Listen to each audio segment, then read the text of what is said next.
up? My name is Emmy Lou and I am a medium. It's finally my favorite time of year, which means the veil is thinning, ghosts are being seen, spooky stories are just popping up all over the place, and I am just loving every second of it. So in honor of spooky season, even though this channel is always spooky, we're going to be reading a spooky Ouija board story today. This is Halloween, everybody make a scene. Halloween, Halloween. I'm ready.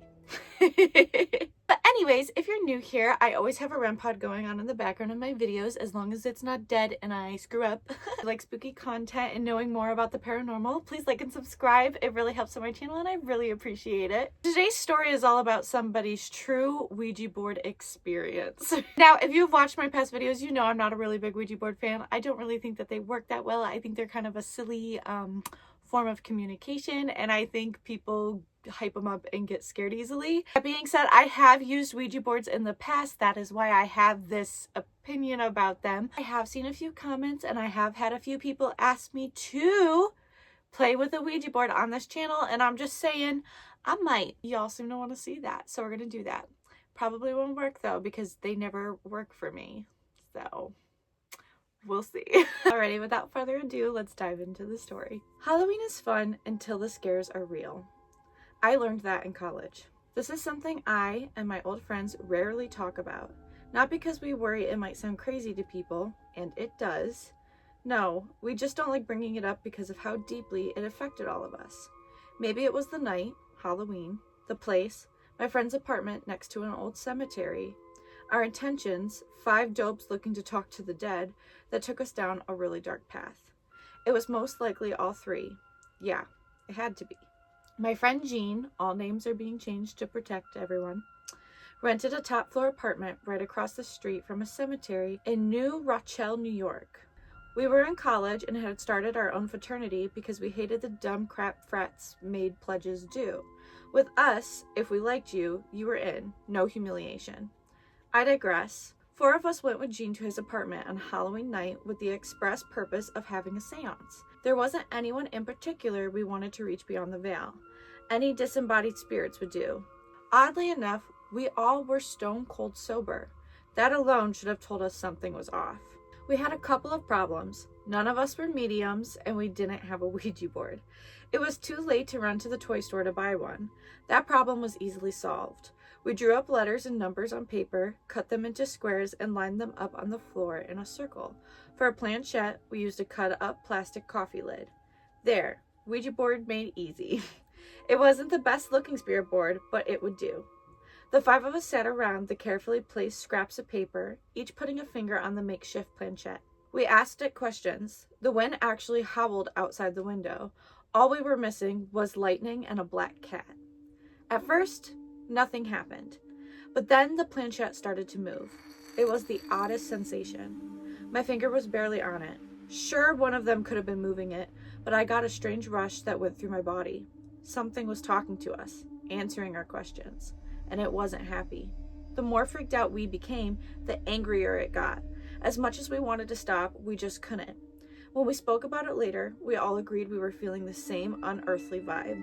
We learned the name of the spirit was Fran Turner. Fran wasn't thrilled that we were disturbing her. We were no longer thrilled that we had called something into our little unprotected circle. I later learned that homemade spirit boards are a big no-no. It's like opening a portal without knowing how to close it properly. I've made a lot of homemade spirit boards in my day. I've never heard that. I've never heard it being a big no-no. Finally, we couldn't take it any longer. We removed our fingers at the same time, hearts racing. We were happy to leave Fran alone. But it didn't stop there. Even in the dark, we could see Richie's eyes had rolled up to the top of his head. He began talking in a strange voice, saying he was Fran Turner. Now, Richie was one of the most innocent, unassuming guys I had ever met. Still is. He's not a prankster. For several minutes, this Fran Turner talked to us through Richie. I'll admit, I nearly crapped myself. We were so flipped out, we shook Richie hard and scattered the pieces of the Ouija board all over the room. That seemed to break the spell. Richie stopped talking, head rolling onto his chest. When he opened his eyes again, I thought he was going to have a heart attack. It took a while to settle him down. We left the apartment an hour later feeling an invisible set of eyes at our backs. We promised to never ever screw with the Ouija board again. We couldn't let it go. The next day we were all still shaken. Our usual boisterous meetup in the school cafeteria was markedly subdued. While I was in media class, a couple of the guys went to the boneyard. I'm pretty sure you can guess what they found. Fran Turner's grave was right there. The old headstone nestled in the middle of the cemetery. At one point that week, each of us went to the grave, mouths hanging open, minds blown, knees feeling as if they'd been turned to Smucker's jelly. It's over 25 years later and we're still dumbfounded by what happened that night. Some guys refuse to even talk about it. Did we actually pluck the shade of Fran Turner from the ether? What? That was a weird sentence. Was it our focused collective unconscious that created the spirit's actions on the board and Richie's bizarre spell? I don't know or hold out hope to ever get to the bottom of it. All I know is that it happened, and there are 5 grown men who would pay good money to have that whole night erased from our memories. If you take anything from this, please don't F with a Ouija board next to cemeteries on Halloween night. That makes me want to mess with a Ouija board next to a cemetery on Halloween night, not gonna lie. I don't know. Everybody just has a really scary Ouija board story, and every time I do them, it's a flop. And I talk to dead people. I don't know. Do I believe the story? Yes. I've heard similar. I do think Ouija boards work. I think they can work. I think they just have to have, like, a good setting. Do I think Fran Turner was an evil bitch? No. I think she was probably annoyed that y'all weren't taking her seriously, and she was just like, God damn it, this stupid little board. I don't know about the possession part. Could be a setup, you know. I'm not trying to downplay anybody's experiences. I think maybe I'm just sad that Ouija boards don't work for me. Why won't you work? Though it seems a little asinine when I can just, you know, talk to them like a human being. Maybe that's why Ouija boards are so creepy, because spirits are like, this fucking thing again. Like, Jesus, all right. And then it's probably frustrating to move it, because I bet you it takes a lot of energy. And then you always have that one person that's scared, and then the ghost is like, oh, really? Like, I thought you wanted to talk to me. I feel like that's how I'd be as a ghost. And then I'd be like, fuck it, I'm scaring you guys.